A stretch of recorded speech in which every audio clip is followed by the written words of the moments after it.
రాని పూజా మందిరంలో ఏ అమ్మని పిలుస్తున్నావు, ఏ అమ్మని పూజ చేశావు, ఆ అమ్మలోకి మీ అమ్మ ప్రవేశించింది. ఇప్పుడు నీకు ఎప్పుడూ అమ్మ పూజలు అందుకుంటూనే ఉంటుంది. నువ్వు పాడైపోతే అమ్మ ఏడుస్తుంది తప్ప సంతోషిస్తుందిరా అనుకున్నాను.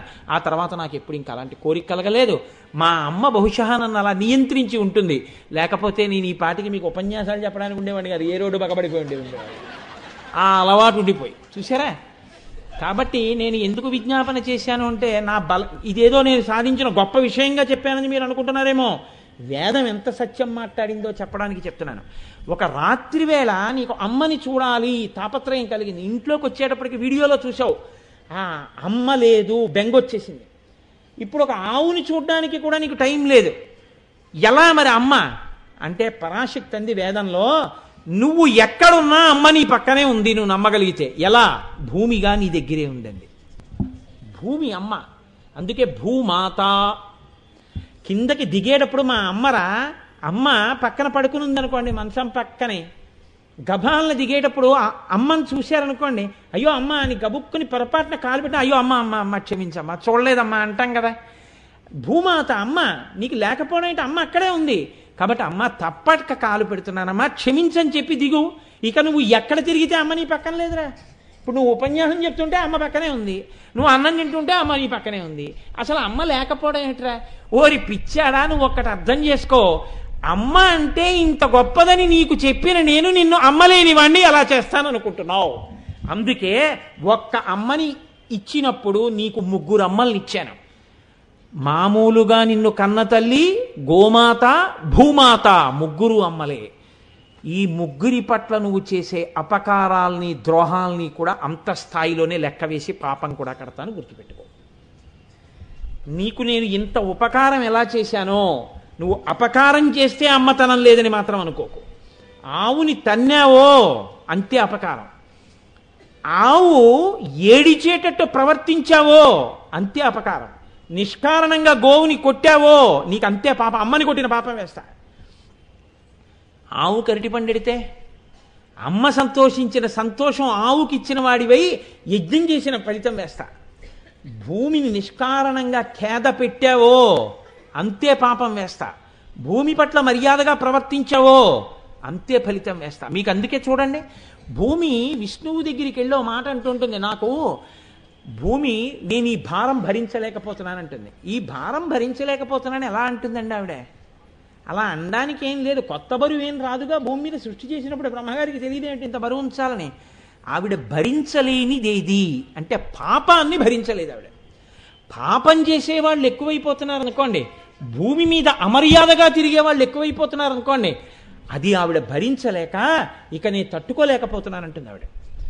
కాబట్టి అమ్మ పట్ల మర్యాదగా ఉండు. ఇప్పుడు ఈ వేదమంత్రము యొక్క అర్థంలోంచి మీరు రండి. ఇప్పుడు అమ్మ ఏది? భూమియే అమ్మ. అయితే శాస్త్రం అంది, నువ్వు ఉన్నటువంటి ప్రాంతమేదో ఆవిడ, అందున ప్రత్యేకించి జంబూద్వీపే భరతవర్షే భరతఖండే వైదిక భూమి, కర్మభూమి. కాబట్టి భరతమాత అంటాం. ఈ దేశము ఒక అమ్మ. ఇప్పుడు ఈ దేశాన్నంతటినీ, భరతఖండాన్ని మీరు ఒక అమ్మగా భావన చేస్తే, ఆ అమ్మకి వడ్డాణము ఎక్కడుంది?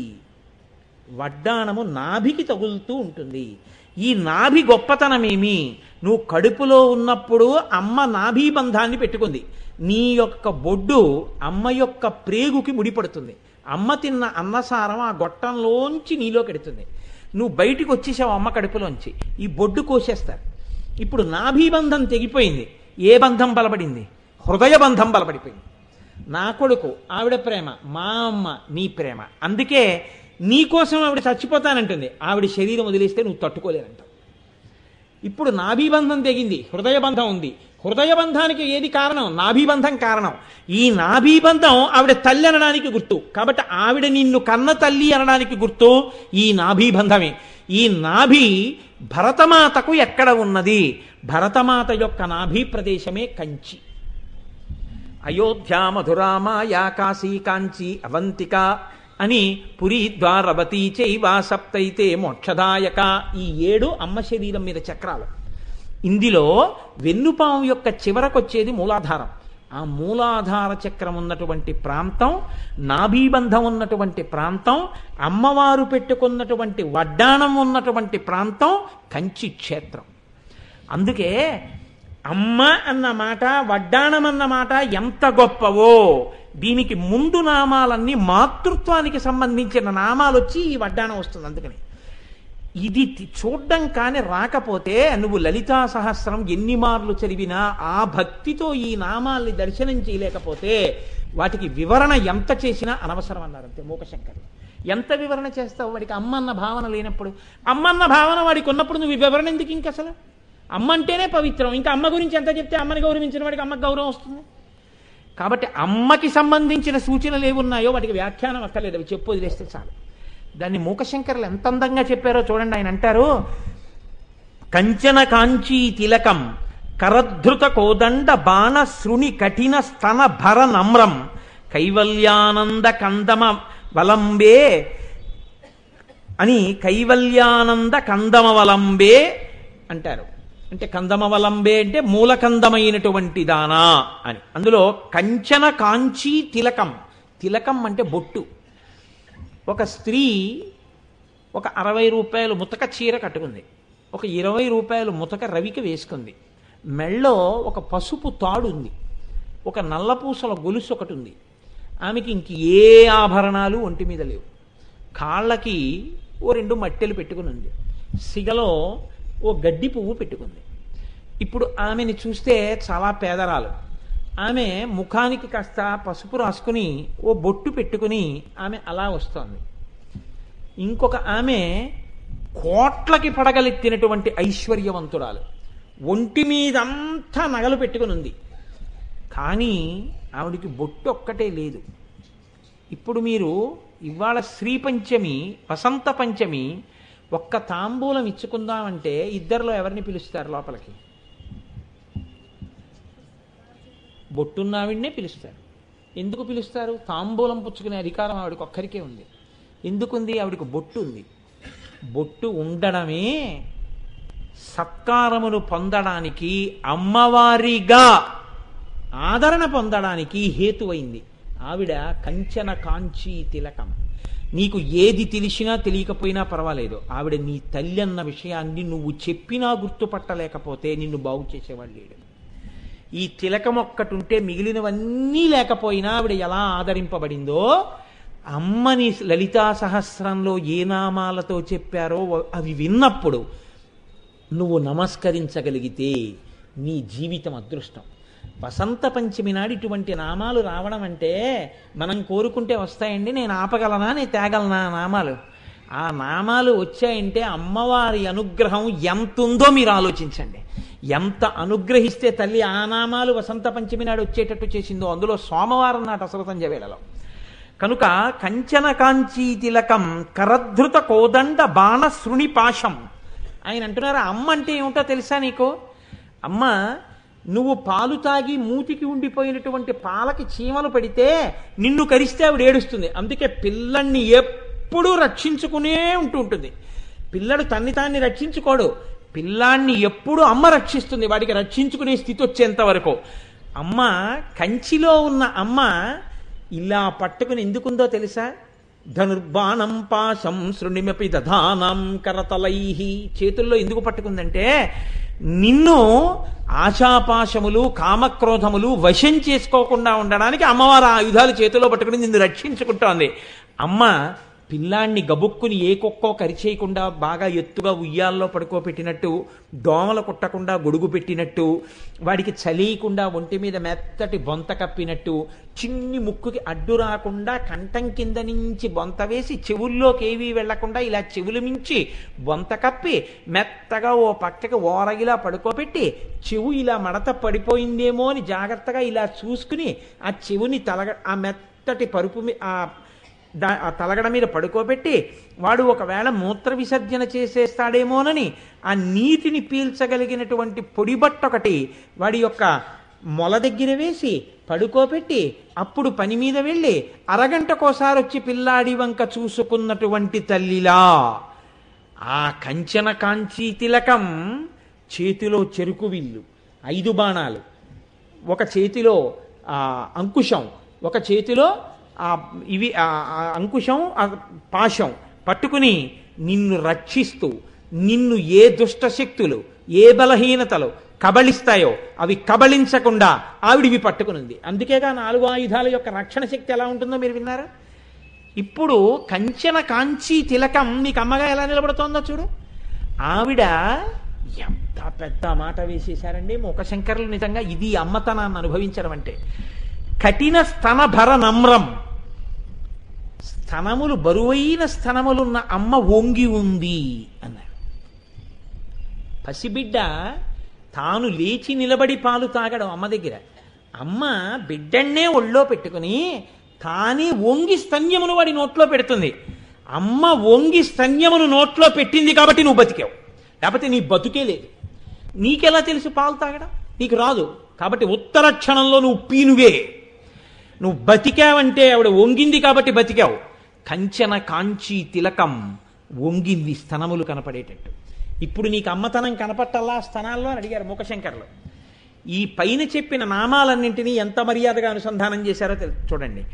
ఇది నువ్వు మాతృత్వాన్ని గుర్తుపట్టి నిలబడగలిగితే ఆవిడ కంచన కాంచీ తిలకం. అమ్మని నువ్వు కానీ అమ్మా అని ప్రేమతో ఇప్పుడు మనసారా అనగలిగితే, చూసి సంతోషించగలిగితే నీకేమున్నాయి అనవసరం.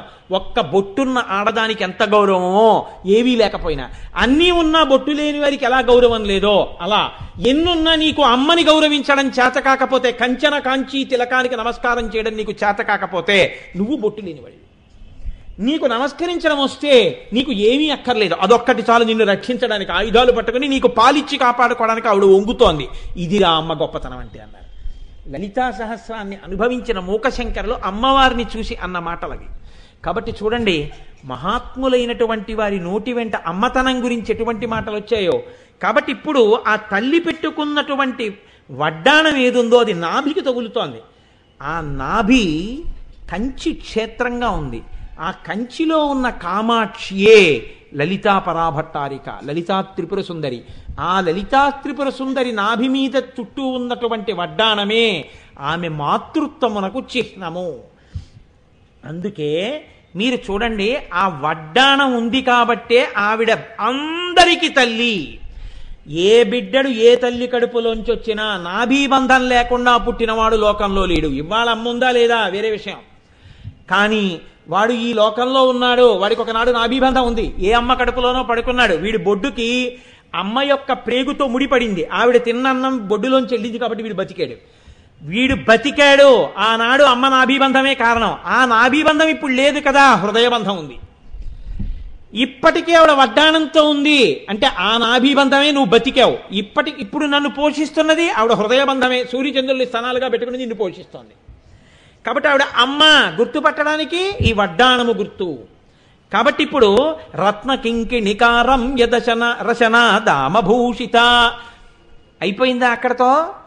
ఈ అమ్మతనాన్ని గుర్తుపట్టిన వాడైతే అసలు పరమ పారవశ్యంతో నమస్కారం చేస్తాడు. ఒకవేళ గుర్తుపట్టలేని వాడైతే, చదువుకోని వాడైతే, విద్యాగంధం లేనివాడైతే, అమ్మ అని గుర్తుపట్టడానికి చదువుకి సంబంధం ఏమిట్రా అని అడిగారు.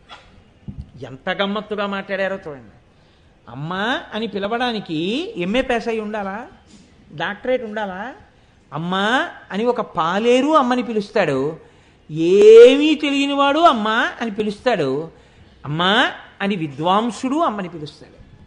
అమ్మ అని పిలవడానికి ఇది ఉండాలి, మా అమ్మ అన్న పొంగు ఉండాలి. నేను అమ్మా అని ఎన్నడూ పిలవను అన్నాడు అనుకోండి, వాడికి అన్నీ ఉండొచ్చు, వాడి ముఖాన బొట్టు లేనివాడు. వాడు అమ్మా అన్న పిలుపు కోసం వెంపర్లాడేవాడు అనుకోండి. వాడు ఏం చదువుకున్నాడు, వాడికి ఏ అర్హత ఉంది అని అడుగుతాయంటే, అమ్మని అమ్మ అని పిలవడానికి అర్హతతో సంబంధం లేదు. ఇది ఆ వడ్డాణం యొక్క గుర్తు. ఇప్పుడు లలితా త్రిపుర సుందరిని పట్టుకునే అమ్మా అని పిలవడానికి మీరేం చదువుకున్నారండి, మీరు లలితా సహస్రం వినడానికని నువ్వు అడగచ్చా? అడగకూడదు. ఎందుకు అడగకూడదు? ఆవిడ అమ్మరా? అమ్మ గురించి వినడానికి, అమ్మ గురించి అమ్మ అని పిలవడానికి లోకంలో అర్హత అనర్హతలు ఎక్కడున్నాయని అడిగారు. అందరికీ అర్హత ఉంది. ఆ కడుపున పుట్టడమే అర్హత. ఆ కడుపున పుట్టావడానికి గుర్తేమిటి? వడ్డాణం పెట్టుకుంది. వడ్డాణం ఎక్కడ పెట్టుకుంది? నాభి మీద పెట్టుకుంది. నాభి ఎక్కడుంది? కంచిలో ఉంది. కంచి నాభి స్థానం అయితే నీకు ఆ నాభి స్థానంతో సంబంధం ఉంది. అందరినీ కన్న తల్లి ఆ తల్లి. కాబట్టి ఇప్పుడు అటువంటి కామాక్షి, అటువంటి లలితాపరా భట్టారిక ఎవరున్నారో ఆ తల్లిని అర్థం చేసుకున్న వాళ్ళు వేదాలతో అనుసంధానం చేసి గాయత్రి అని పిలిచారు. ఉపనిషత్తుల్లో జ్ఞానప్రసూనాంబిక అని పిలిచారు. పురాణాలు పార్వతీ లక్ష్మి అని పిలిచాయి. ఆ తల్లినే వేరొక తల్లి అమ్మా నాకు పసుపు కుంకాలు ఇయ్యి అంది. అలా అన్నప్పుడు గౌరమ్మ అంది. ఇంకొక తల్లి పెళ్ళైపోయిన తర్వాత అమ్మా నా మంగళసూత్రం కాపాడే అంది.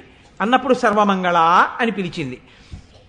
ఏమీ తెలియనటువంటి పల్లెటూళ్ళ వాళ్ళు ఏడాదికి ఒకసారి అమ్మవారి చిన్న గుడి దగ్గరికి వెళ్ళి ఓ రాయి పెట్టి ఆ రాయి మీద పసుపు రాసి పసుపుకి ఆ బొట్లెట్టి అక్కడ కొబ్బరికాయ కొట్టి బూర్లు గారులు పులిహార పట్టుకెళ్ళి నైవేద్యం పెట్టి అమ్మ నువ్వు మమ్మల్ని అందరినీ కాపాడే అంటారు. అక్కడ బోర్డు ఏమని ఉంటుంది, పెద్దింటమ్మ అని ఉంటుంది.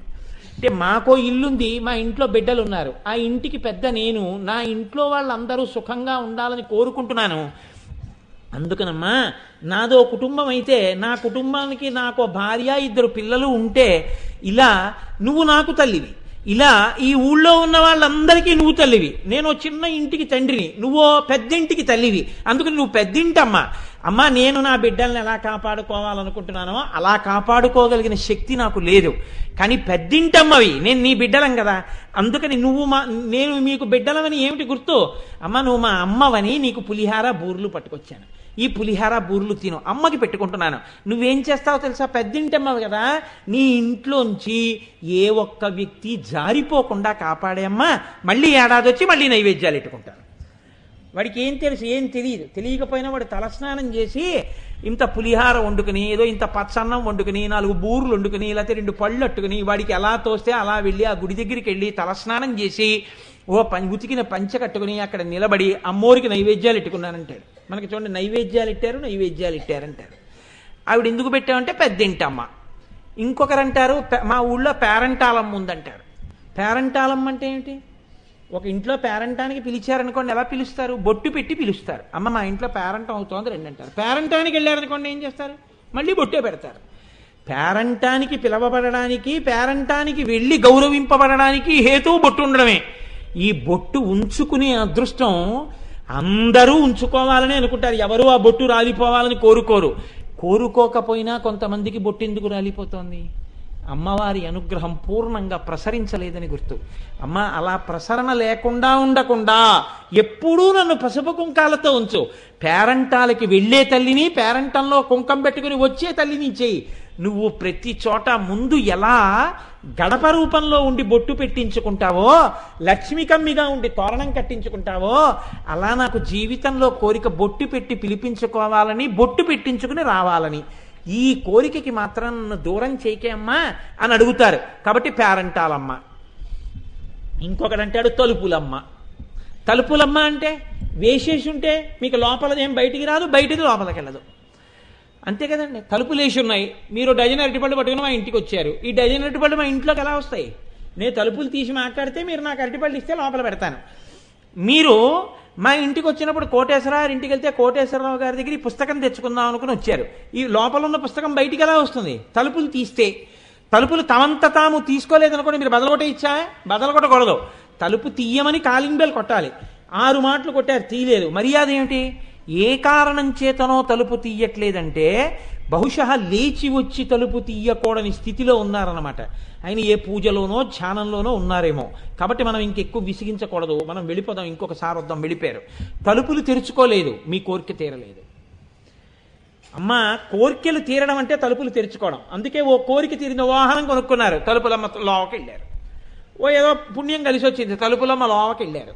అంటే అమ్మ నీ అనుగ్రహంతో తలుపులు తెరుచుకుంటే నాకు ఈ భోగం వచ్చింది, ఇది చెప్పడం తలుపులమ్మ. ఇంకో చోట నూకాలమ్మ. నూకాలమ్మ అంటే అమ్మ నేను నూకలు తింటున్నానంటే, నూకలంటే అన్నం, పూర్వకాలంలో అన్నం కన్నా నూకలు జావే ఎక్కువ. ఉన్నవాడు అన్నం తింటాడు, లేనివాడు నూకల జావ తాగుతాడు. కాబట్టి ఆ లోకమంతటికి కావలసింది నూకలు. కోళ్ళుకేస్తే నూకలు, పావురాలకేస్తే నూకలు. లోకంలో ఎక్కువ తినేవి నూకలే, అన్నం తినేది తక్కువ. గంజి తాగేది ఎక్కువ, నూకలు తినేది ఎక్కువ.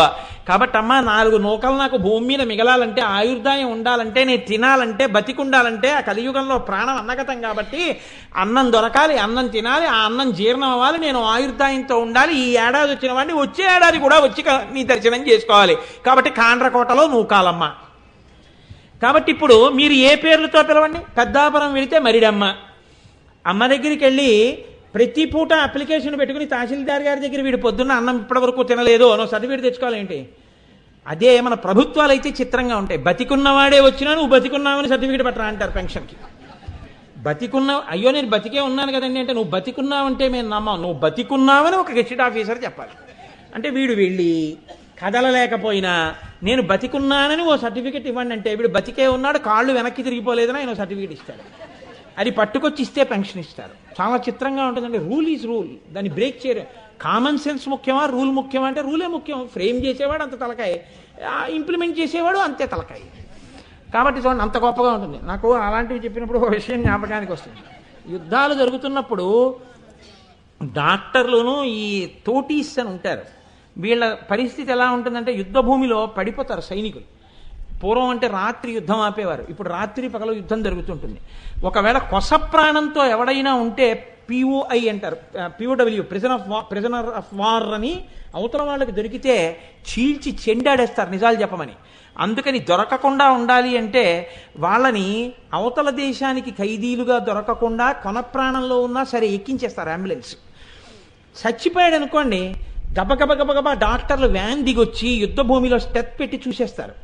చూసేసి ఆ ఊపిరి కొట్టుకోవట్లేదు, చచ్చిపోయాడంటే వాళ్ళు ఏం చేస్తారంటే గబుక్కుని కోట్ జేబులోంచి తీసి డెడ్ అనో స్లిప్ పెడతారు, చచ్చిపోయాడని.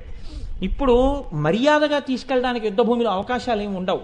ఆ శవాన్ని తీసుకెళ్ళిపోవాలి ముందు. అప్పుడు ఏం చేస్తారంటే వీళ్ళు గబగబగబగబా కాళ్ళు చేతులు పట్టుకుని ఆ శవాల్లోకి విసిరేస్తారు. బతికుంటే ఒక అంబులెన్స్లోకి పెట్టేస్తారు, స్ట్రెచ్చర్ల మీద పెట్టేసి వెళ్ళిపోతుంటాయి గబగబాను. ఇందులో ఒక ఆయన కొస ప్రాణంతో ఉన్నాడు.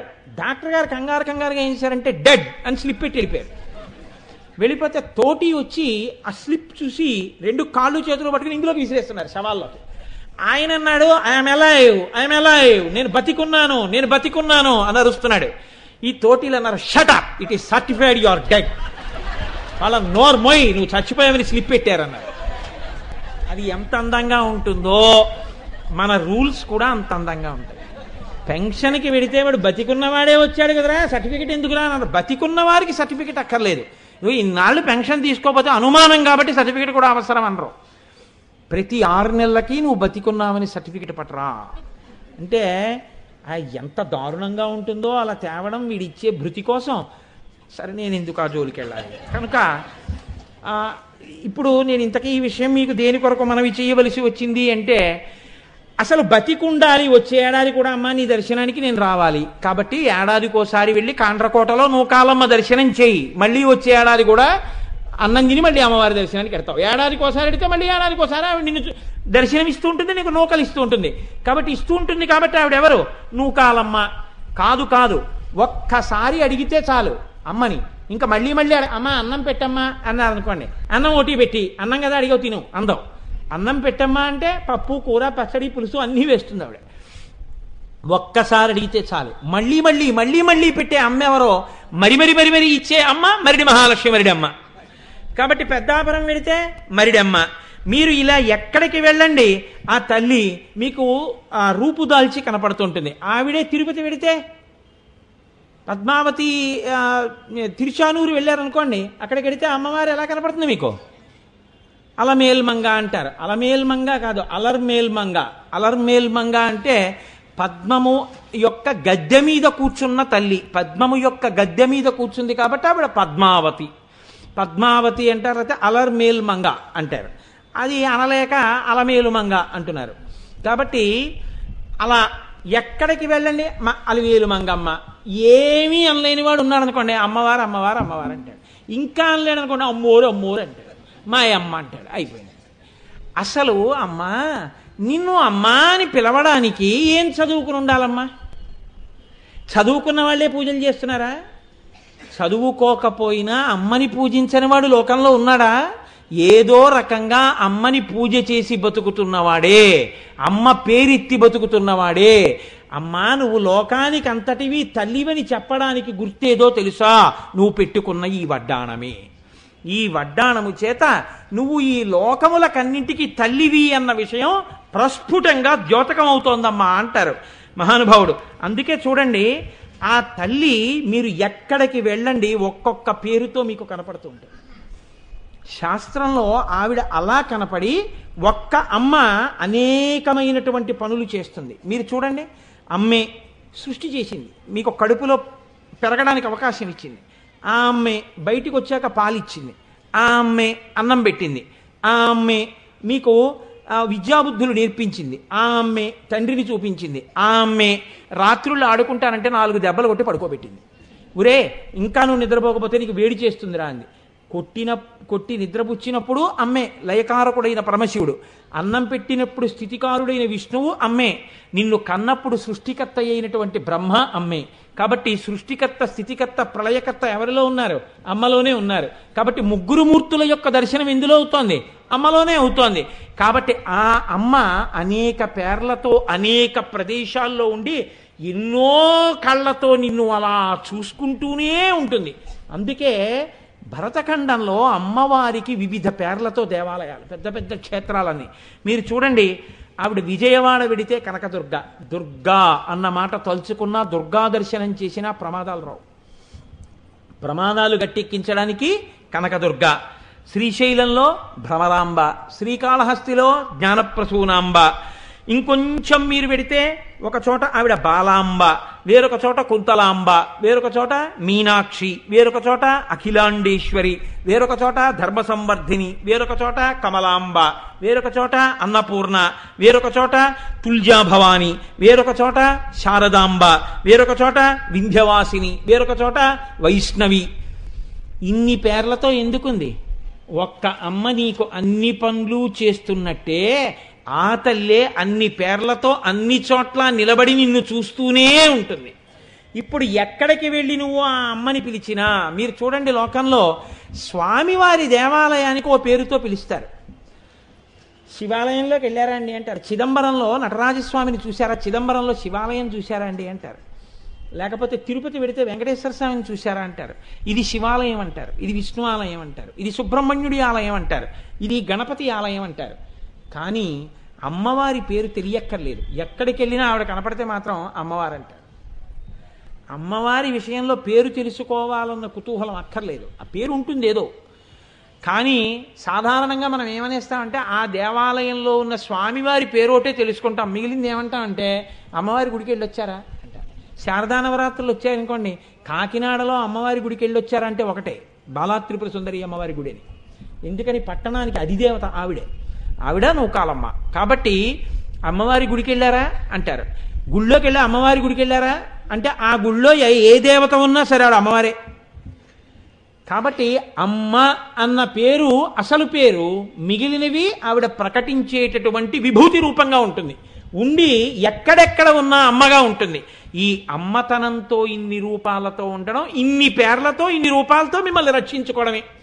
ఆ అమ్మే మీరు ఆడుకుంటుంటే అన్నం వండుకుంటూ బాల్కనీలోకి వచ్చేసారి చూస్తుంది, సరిగ్గా ఆడుతున్నాడా, ఏమైనా గోళ్ళవి ఎక్కుతున్నాడా, వీడికి దెబ్బలు తగులుతాయని. అలా చూసుకుంటున్నట్టుగా చూసుకుంటున్నప్పుడు ఆ తల్లి విశాలాక్షి, ఇంత కళ్ళతో ఎక్కడున్నా రక్షించుకుంటోంది. ఆ తల్లే వాడు పిల్లాడు పుస్తకం పట్టుకుని అమ్మలా వెళ్ళిపోయింది కదా అని మెల్లిగా పేపర్ తీసి ఎవరెంత స్కోరు కొట్టారో చదువుకుంటున్నాడు అనుకోండి, ఆ అమ్మే వచ్చి చెవి మిలిపెట్టి చాలే దిక్కుమాలిన క్రికెట్ 365 రోజులు ఉంటుంది మిమ్మల్ని పాడు చేయడానికి అని వీపు మీద 2 దెబ్బలు కొడుతుంది. ఇప్పుడు కొట్టేది ఎందుకు కొట్టింది? వాడు వృద్ధిలోకి రావడానికి.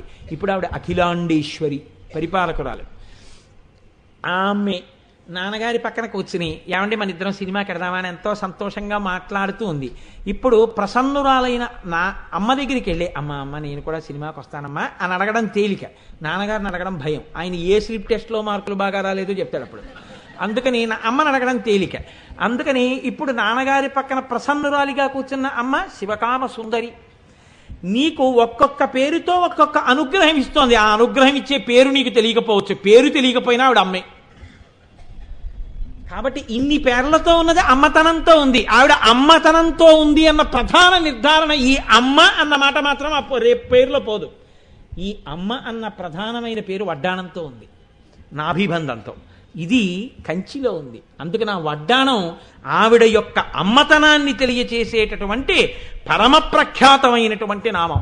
అందుకే శంకర భగవత్పాదులు సౌందర్యలహరి చేస్తూ ఒక అద్భుతమైనటువంటి శ్లోకాన్ని చెప్పారు. ఆయన అన్నారు, తదన్యప్పానిభ్యామభయవరదో దైవతగణః త్వమైకా నైవాసి ప్రకటితవరాభీత్యభినయా భయాత్రాతుం దాతుం ఫలమపి చ వాంఛా సమధికం శరణ్యే లోకానాం తవ హి చరణావేవ నిపుణౌ. అమ్మతనానికి ఉన్నటువంటి చాలా గొప్ప విషయం ఒకటి నేను స్పృశించకపోతే దోషం చేసిన వాడిని అవుతాను. ఆ అమ్మ కడుపున పుడుతుందండి ఈవిడ. ఈ పిల్లకి మంచి భర్త రావాలని ఎన్నో నోములు ఆ అమ్మ నోయిస్తుంది. ఎన్నో అట్లు పోసి అట్ల తద్ది నోము చేయిస్తుంది. గొబ్బిళ్ళు పెట్టి బంతిపూలు పెట్టి పిల్లని ప్రదక్షిణం చేయమని పిల్ల ఆడుతుంటే తను పాట పాడుతుంది. ఆ పిల్లని కన్యాదానం చేసేటప్పుడు భర్తగారు ఆవిడ చెంబుతో నీళ్లు పోస్తుంది. ఇన్ని చేసి ఆ పిల్ల వృద్ధిలోకి వచ్చి మంచి భర్త వచ్చాడు. అమ్మ ఎంత ఐశ్వర్యం అనుభవిస్తోందో అంత ఐశ్వర్యంతో అంత ఆనందంతో ఇంకా ఎక్కువ ఆనందంతో కూతురు ఉందనుకోండి. అమ్మకి 2 కార్లు, కూతురికి 6 కార్లు. అమ్మకి 2 బంగళాలు, కూతురికి 8 బంగళాలు. ఇన్ని ఉన్నా ఇప్పుడు అమ్మ ఏం కోరుకుంటుందో తెలుసా అండి? గమ్మత్తు ఏమిటంటే ఒక్క చోట మాత్రం ఆవిడ రాజీ పడదు. ఎక్కడో తెలుసా? ఎంత అమ్మైనా పెళ్ళైపోయిన తర్వాత ఒకసారి పుట్టింటి అమ్మాయి వాళ్ళ ఇంటికి వెళ్ళి తను భర్త కలిసి తిరిగి వచ్చేస్తుంటే బొట్టు పెట్టి తీరవలసింది. మీరు చూడండి, నేను అన్నది అసత్యమా? నేనే కదండి పూజలన్నీ చేయించాను, నేను చేయిస్తేనేగా పిల్ల పెళ్ళయింది. ఇప్పుడు అది నాకు బొట్టెట్టడం ఏంటి కొత్తగాను అని వచ్చేస్తుంది ఏంటి? కూతురింటికి వెడితే తల్లి అయినా సరే తాంబూలం ఇచ్చి బొట్టు పెట్టవలసిందే. ఆ బొట్టు పెట్టలేదనుకోండి కోపం వస్తుంది అమ్మకి. అమ్మ అన్న మాటకి ఉన్న ఒకే ఒక లక్షణంగా అమ్మవారు అడిగేది ఏమిటో తెలుసా అండి? ఏనానుగ్రహం చేత నువ్వు సువాసినిగా ఉన్నావో, ఈ స్థితిని పొంది ఉన్నావో, దానికి కృతజ్ఞతగా నా పాదముల మీద ఇంత కుంకం వేయించాలి.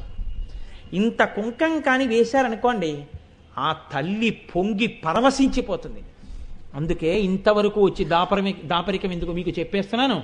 మహాశివరాత్రి నాటి అసుర సంధ్య వేళలో కొన్ని వేల మంది సువాసినులతో ఏకకాలమునందు అమ్మవారికి ఇప్పటి వరకు మీరు దక్షిణ భారతదేశంలో చూడనటువంటి అపురూపమైన అమ్మవారి మూర్తికి మీరందరూ కుంకుమార్చన చేసుకునేటటువంటి గొప్ప కార్యక్రమ నిర్వహణ చెయ్యాలి అని సంకల్పం చేస్తున్నాం. ఇంత లలితా సహస్రం జరిగింది కదా, మీ అందరూ పొంగిపోయేటట్టు, అమ్మ పొంగిపోయేటట్టు మేమెంతమందిని చేసినా సౌభాగ్యవతులు చేసిన దానికి ఆవిడ పరవశిస్తుంది. ఆ కుంకం మీ చేత్తో వేయించాలని తాపత్రయపడుతున్నాం. అమ్మ ఎటువంటి కర్పూర తాంబూలం వేసుకుందని నేను మీకు ఉపన్యాసంలో చెప్పానో అటువంటి కర్పూర తాంబూలాలు ఎన్ని వేల మంది అయినా సరే ఇప్పించి మీ అందరూ ఆ తాంబూలం వేసుకునే అదృష్టం మీకు కలగాలని ఏర్పాట్లు చేస్తున్నాం. అది వివరంగా కార్యక్రమాలు మీకు చెప్తారు, మీకు చెప్పడం కోసమే కదా కార్యక్రమాలన్నీ. కాబట్టి ఇది అమ్మతనం యొక్క లక్షణం. శంకర భగవత్పాదులు ఎంత అందంగా మాట్లాడతారో చూడండి ఆ శ్లోకాన్ని. తదన్యప్పానిభ్యామభయవరదో దైవతగణః త్వమైకా నైవాసి ప్రకటితవరాభీత్యభినయా భయాత్రాతుం దాతుం ఫలమపి చ వాంఛా సమధికం శరణ్యే లోకానాం తవ హి చరణావేవ నిపుణౌ. అమ్మ, లోకంలో ఉండేటటువంటి మిగిలినటువంటి దేవతలు ఉన్నారే, వాళ్ళు అభయముద్రలు వరముద్రలు పడుతూ ఉంటారు. అభయముద్రలు వరముద్రలు పట్టినటువంటి దేవతల దగ్గరికి వెళ్ళి స్తోత్రం చేస్తే, వాళ్ళకి నమస్కారం చేస్తే వాళ్ళు మాకేం చేస్తూ ఉంటారు?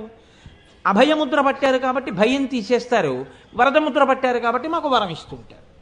కానీ చిత్రం ఏమిటంటే అమ్మా, నువ్వు అభయముద్ర వరముద్ర పట్టలేదు. ఎందుకు పట్టలేదో తెలుసా అంటే శంకరాచార్యులు వారు ముందు 2 పాదాల్లో ఏమంటున్నారంటే, నువ్వు అభయముద్ర వరముద్ర పట్టలేదు కాబట్టి అమ్మ నీ పాదాలు పట్టుకుంటే నీ దగ్గరికి వచ్చి నమస్కారం చేస్తే మాకు భయం పోవడమును మా కోరిక తీరడం ఉండవా అంటారేమో. శంకరాచార్యులు వారు అంటున్నారు, భయాత్రాతుం దాతుం ఫలమపి చ వాంఛా సమధికం. భయం పోవడం కోరిక తీరడం అనేటటువంటివి అభయముద్ర వరముద్ర పట్టినటువంటి మిగిలిన దేవతల దగ్గరికి వెళ్ళి స్తోత్రం చేసి నమస్కరించడం వల్ల ఎంత గొప్పగా సమకూడుతాయో అంతకన్నా అడిగిన దానికన్నా ఎక్కువగా కోరిక తీరి భయం పోవడం అనేటటువంటిది నీ పాదముల వలన కలుగుతుంది. అందుకని నువ్వు నీ చేతులతో చెయ్యక్కర్లేదు కాబట్టి అసలు నువ్వు ముద్ర పట్టలేదమ్మా అన్నారు. ఇది చమత్కారం. మిగిలిన దేవతలు చేతులతో పట్టారు అభయముద్ర వరముద్ర. అభయముద్ర అంటే ఏమిటండి? అభయముద్ర అంటే కుడి చెయ్యి యొక్క వేళ్ళు పైకి చూపిస్తున్నట్టుగా ఉంటే అభయముద్ర అంటారు. కుడి చెయ్యి ఇలా ఉందనుకోండి, అప్పుడు దాన్ని అభయముద్ర అంటారు. అంటే ఈ వేళ్ల యొక్క చివరి భాగములు పైకి చూడాలి, పైకి చూస్తే అభయముద్ర. వరముద్ర అంటే ఈ వేళ్ల యొక్క చివరి భాగములు ఎడమ చేతివి కిందికి చూడాలి, ఇలా ఉన్నాయనుకోండి అప్పుడు వరముద్ర అంటారు. ఇలా ఉంటే వరముద్ర, ఇలా ఉంటే అభయముద్ర. ఎప్పుడైనా ఎక్కడికైనా మీరు వెళ్ళినప్పుడు ఇలా ఉన్నాడనుకోండి ఈశ్వరుడు, ఇలా ఉందనుకోండి అమ్మవారు, అది అభయముద్ర వరముద్ర పట్టింది అని మీరు కొంచెం జాగ్రత్తగా గమనించండి.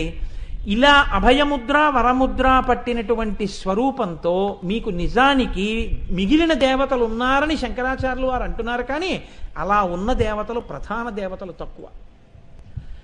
మనకి కలియుగంలో కలవు వెంకటనాయక వెంకటేశ్వర స్వామి వారు.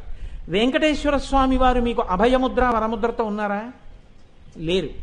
ఎందుకో తెలుసా అండి? ఊరుహస్తం అంటారు. తొడకి కానీ చెయ్యి తగిలింది అనుకోండి అప్పుడు ఊరుహస్తం అంటారు. ఆయన తొడ మీద మొల మీద చెయ్యి తగులుతుంటుంది, అప్పుడు ఊరుహస్తం. సుబ్రహ్మణ్యేశ్వర స్వామి వారికి కూడా అంతే, తొడకి చెయ్యి తగులుతుంది, అందుకని ఆయనది ఊరుహస్తం. కంచిలో వరదరాజస్వామి పేరు వరదరాజస్వామి కానీ వరదముద్ర పట్టరు ఆయన. వినాయకుడు అభయముద్ర వరదముద్ర పట్టడు. చాలామంది దేవతలు అభయముద్ర వరదముద్ర పట్టట్లేదు. అంతవరకు ఎందుకు? మీనాక్షి అమ్మవారు అభయముద్ర వరదముద్ర రెండు కలిపి పట్టలేదు. మరి శంకరాచార్యుల వారు మిగిలిన దేవతలందరూ పడుతున్నారని ఎలా అన్నారు అంటే దీనికి కారణం ఏమిటంటే సాధారణంగా అని. సాధారణంగా అభయముద్ర వరదముద్ర పడతారు. కానీ అమ్మ నువ్వు అసలు పట్టలేదు, ఏ ముద్ర పట్టలేదు. ఎందుకు పట్టలేదు? అమ్మవారు 4 చేతుల్లో 4 పట్టుకుంది, ఆవిడేం ముద్రలు పట్టలేదు. ఆవిడ మీరు విన్నారు కదా, ఒక చేతిలో అంకుశం, ఒక చేతిలో పాశం, ఒక చేతిలో చెరుకు విల్లు, ఒక చేతిలో 5 పుష్పబాణాలు పట్టుకుంది. ఆవిడ ముద్ర పట్టలేదు. ఇప్పుడు ఆవిడ ఏ ముద్ర పట్టుకోకపోయినా ఈ 4గింటితో ఉండగా మీరు ఆవిడ పాదాలకి నమస్కారం చేశారనుకోండి, ఆవిడ ఏం చేస్తోంది? మీ భయం పోవడానికి హేతువులు ఏ ఉన్నాయో వాటన్నిటినీ తీసేస్తోంది. కేవలం వరదముద్ర కేవలం అభయముద్ర పట్టినటువంటి దేవతల దగ్గరికి వెళ్ళి మీరు నమస్కారం చేస్తే, మీరు భయంతో వెళ్ళారనుకోండి, మీ భయానికి ఏది కారణమో ఆ భయం తీసేస్తారు. ఆ భయం పోయింది అంటే దాని ఉద్దేశం ఇంకా భయం రాదనా? ఒక ఆయన భార్యకు ఒంట్లో బాగోలేదండి, ఆవిడికి అనారోగ్యం తీరాలి అని ఆవిడ ఆరోగ్యం కలిగితే వచ్చి నేను వెంకటేశ్వరుడికి తలనీలాలు ఇస్తాను అనుకున్నాడు. అంటే నా ఉద్దేశం వెంకటేశ్వరుడు వరదముద్ర అభయముద్ర పట్టాడని కాదు, ఒక ఉదాహరణకి చెప్తున్నాను. ఆయన మొక్కాడు. ఇప్పుడు ఆయనకి ఇంత గడ్డం వచ్చింది అంటే ఆయన భార్యకి ఇంకా స్వస్థత కలిగిందా? కలగలేదు. అంటే ఆయన ఇంకా భయంతో ఉన్నాడా లేదా? భయంతో ఉన్నాడు. మీకు అకస్మాత్తుగా ఆయన వచ్చే వారం గడ్డం అవి అన్నీ తీసేసి కనపడ్డాడు. అంటే ఇప్పుడు ఏమర్థమైంది? ఆయన భయం పోయింది. ఇప్పుడు మీరు ఏమంటే తిరుపతి వెళ్ళి వచ్చేసారేంటే అన్నారనుకోండి, భగవంతుడి దయ వల్ల మా ఆవిడ్ని డిశ్చార్జ్ చేశారండి, కులాసాగా ఉంది, హాయిగా లేచి తిరుగుతోంది, ఏమి ఇబ్బంది లేదు, అందుకే వెళ్ళొచ్చేసానండి, మొక్కు తీర్చేసుకున్నానన్నాడు. భయం పోయింది. భయం పోయింది అంటే ఆయన జీవితంలో భయపడవలసిన అవసరం పోయిందనే దాని గుర్తు. మీరు చెప్పండి, జీవితంలో భయపడవలసిన అవసరం పోయిందా? మళ్ళీ ఏదో రూపంలో ఇంకో భయం వస్తుంది. అలాగే వరదముద్ర, మీరు వరం అడిగారు, మా అబ్బాయికి మంచి ఉద్యోగం రావాలి, వచ్చేసింది అంటే ఇక మీరు ఎప్పుడు అడగరా? ఇక మళ్ళీ అడుగుతూనే ఉంటారు. అంటే ఇప్పుడు ఈ అభయముద్ర వరదముద్ర పట్టింది మీకు ఎందుకు పనికి వచ్చింది? పూర్తిగా మీ భయం పోవడానికి పనికి రాలేదు, పూర్తిగా మీ కోరికలు తీరడం అన్నది లేదు కదా. ఇప్పుడు దేవతల్ని కాదు ఆయన అంటున్నది తక్కువ చేసి మీ స్థితిని అంటున్నారు శంకరాచార్యుల వారు. అసలు నీ జీవితంలో భయం అన్నది పూర్తిగా పోయేది ఎప్పుడు? నా జీవితంలో కోరవలసిన కోరిక లేదనేది ఎప్పుడు? ఈ రెండూ లేనప్పుడు నువ్వు అభయముద్ర వరదముద్ర అభయముద్ర వరదముద్ర అంటూ తిరుగుతూనే ఉంటావు. ఈ భయం పోయింది, మళ్ళీ భయం. ఇంకా నువ్వు బాగుపడేది ఎప్పుడురా జీవితంలో? ఆవిడ పాదాల మీద పడితే గమ్మత్తోటి ఉంటుంది. ఏమిటో తెలుసా అండి, అసలు అభయముద్ర వరదముద్ర రహస్యం వేరండి. అందుకే కుడి చేత్తో ఇలా పడతారు అభయముద్ర, ఇలా కుడి చేత్తో అభయముద్ర పడితే అర్థం ఏమిటో తెలుసా అండి? నీ భయం పోగొడతానని కాదు దాని అర్థం. దాని అర్థం ఏమిటంటే నా చెయ్యి ఎటు చూస్తోంది, తలములు ఎటు చూపిస్తున్నాయి? పైకి చూపిస్తున్నాయి. ఓరి పిచ్చాడా, ఈ భయానికి నా దగ్గరికి రావడం కాదు, ఈ భయం అన్నది ఎందుకు వచ్చింది నీకు? చాలా ఉన్నాయి, అందులో కొన్ని నేను పొందాలి, వేటి వల్లన్నా నాకు అపకారం కలుగుతుందని భయం వల్ల వచ్చింది. లోకంలో ఇన్ని లేవు, ఒక్క పరబ్రహ్మమే ఉంది, నువ్వు కూడా అందులో అంతర్భాగమే, నువ్వు కూడా పరబ్రహ్మమే. ఇది నువ్వు తెలుసుకుంటే నువ్వు ఆకాశ స్వరూపుడివి. పైనున్న ఆకాశం ఏకంగా అఖండంగా ఎలా ఉందో నువ్వు కూడా అంతే. ఇది నీకు తెలిసిన నాడు నీ భయం శాశ్వతంగా పోతుంది. అందుకని అభయముద్ర పడతారు ఇలాగా.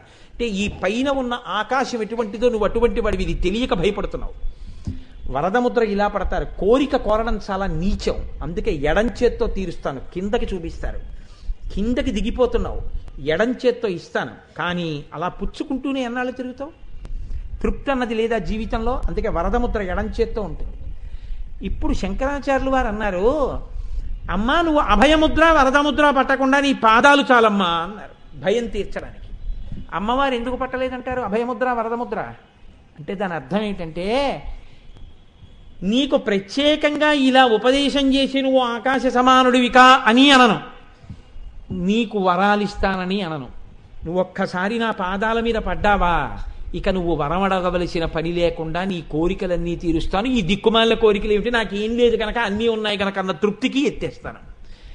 దాని వలన జ్ఞానం ఇచ్చి ఇక్కడే ఇప్పుడే నువ్వు ఈశ్వరుడిలో కలుసుకోగలిగినటువంటి స్థితిని నీకు కృప చేస్తాడు.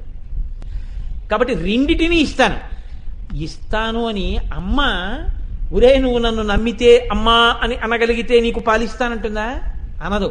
అమ్మగా పాలిచ్చేస్తున్నా. అమ్మ నువ్వు ఇలా అంటే రక్షిస్తాను అనలేదు. కాబట్టి అమ్మగా ఆవిడికి అసలు ముద్ర లేదు. ఆవిడ పాదాల మీద పడిపోతే, శరణాగతి చేస్తే ఆవిడకున్న గొప్ప లక్షణం ఏమిటో తెలుసా అండి? మీ శత్రువుని శత్రువని అమ్మ దగ్గర చెప్పేస్తే చాలు, ఆవిడ పొంగిపోయి మిమ్మల్ని రక్షించేస్తుంది. ఇది దొంగకి తాళం చెవులు ఇవ్వడం లాంటిది. మనసు ఇచ్చిందండి అమ్మవారు. ఈ మనసు ఇచ్చింది కాబట్టి మీరు సుఖాల కోసం వెంపర్లాడుతున్నారు. అమ్మ నా మనసు నేను గెలవలేకపోతున్నానమ్మా అని మీరు అమ్మవారికి వెళ్ళి చెప్పారనుకోండి, అంతే. అమ్మవారు ఏం చేస్తుందంటే గెలవగలిగిన శక్తి మీకు ఇచ్చేస్తుంది. మనసు తీసేయదు, మనసుని గెలవగలిగిన స్థితి మీకు ఇస్తుంది. ఇప్పుడు మీరు మనసుకి సాక్షి, మనసు వెంట మీరు పరిగెత్తారు. ఏమిటో అస్తమానం ఇన్ని కోరికలు కోరుతున్నావు, అవన్నీ ఏం తీర్చడం కుదరదంటారు. ఇప్పుడు మనసుని మీరు శాసిస్తారు. ఇన్నాళ్ళు మనసుకి మీరు వశపడ్డారు, ఈ శక్తిని ఇస్తాను. మీరు చెప్పింది బాగుంది, కానీ కోటేశ్వరారు మాకు ఒక అనుమానం. ఓ 2 రోజుల క్రితం అక్కడ కూర్చుని ఏం చెప్పారు మీరు హాల్లో? చతుర్ముఖ బ్రహ్మగారికి ఓ తలకాయ శివుడికి గిల్లేశాడు. గిల్లేస్తే 4 చేతుల కింద అమ్మవారేమో బ్రహ్మగారి 4 తలకాయలు కాపాడింది. కాపాడినప్పుడు బ్రహ్మగారి భయం చేతులతో తీర్చిందని చెప్పారా లేదా?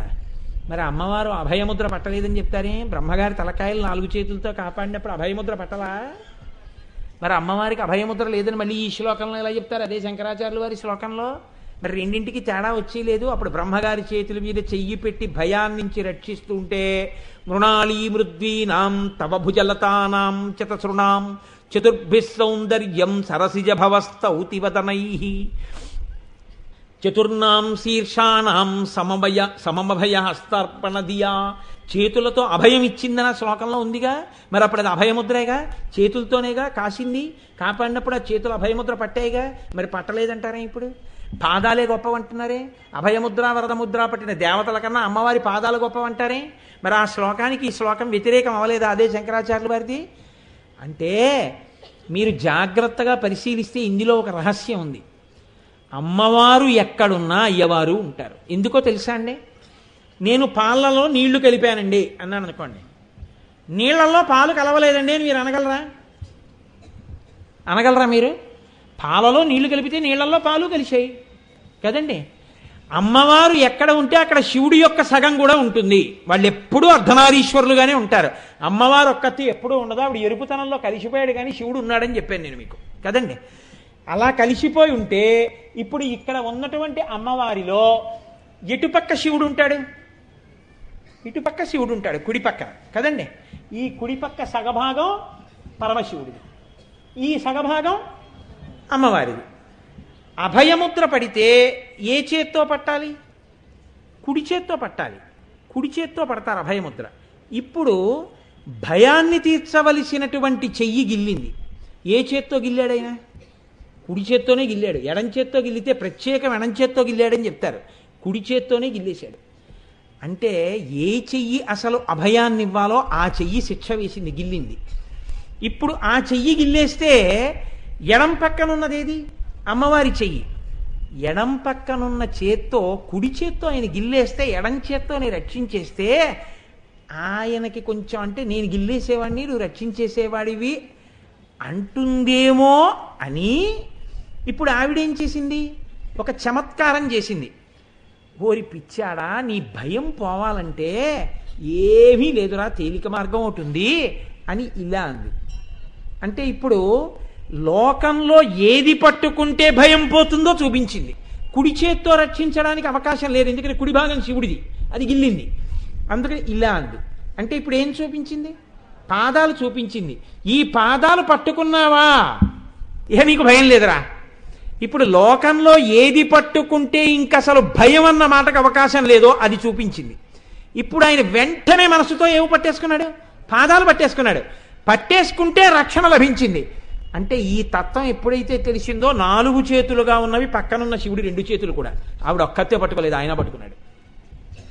కాబట్టి ఇప్పుడు అమ్మవారు తన యొక్క చేతులతో రక్షించడం అన్నది పాదాల మీద పడ్డం వల్లే రక్షించింది. ఈ చెయ్యి వరదహస్తం కాబట్టి ఊరే పిచ్చాడా ఈ కాళ్ళ మీద పడు, ఆయనతో రక్షింపజేస్తానని సంజ్ఞ చేసింది.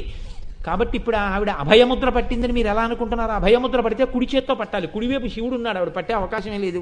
ఎడం చెయ్యే ఆవిడకుంది, ఎడం చేతి వైపు భాగం కాబట్టి పడితే వరదముద్ర పట్టాలి. ఇలా పాదాలు చూపించిన పాదాల మీద పడితేనే బ్రహ్మగారికి కూడా రక్షణ కలిగింది. ఇప్పుడు ఆ శ్లోకానికి ఈ శ్లోకానికి ఎక్కడొచ్చింది ఘర్షణ? ఏం లేదు, 2 శ్లోకాలు సరిపోయాయి.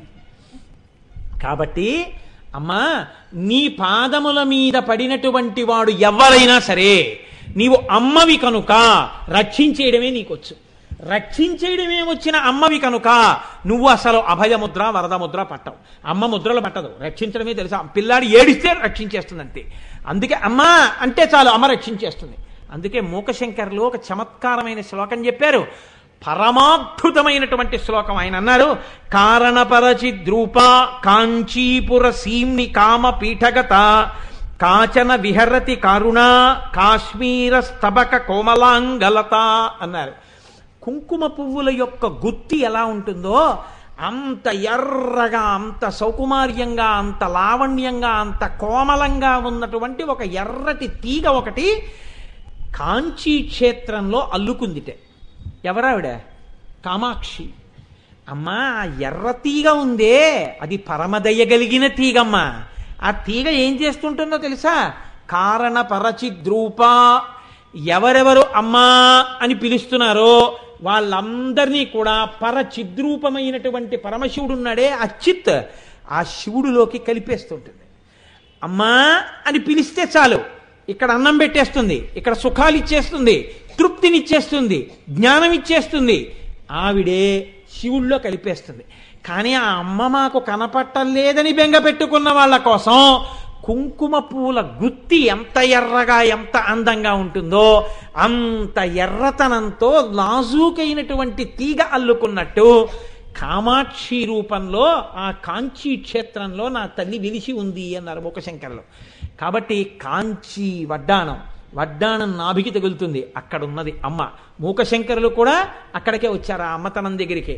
కాబట్టి ఆ నామము ఎంత గొప్ప నామం అంటే పైన చెప్పినటువంటి సూచనల మిగిలిన నామాల్ని నిర్ధారణ చేస్తూ ఆవిడ అమ్మతనం గురించి స్తోత్రం చేస్తుంది. కాబట్టి రత్నకింకి నికారం యరసన దామభూషిత అన్నప్పుడు ఆ తల్లి వడ్డాణానికి ఎవరు నమస్కారం చేస్తారో వాళ్ళకేం కలుగుతాయి?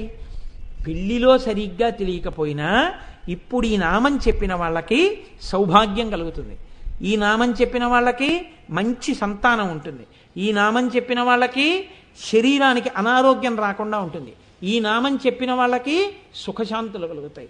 అమ్మగా ఆవిడ మిమ్మల్ని రక్షిస్తుంది.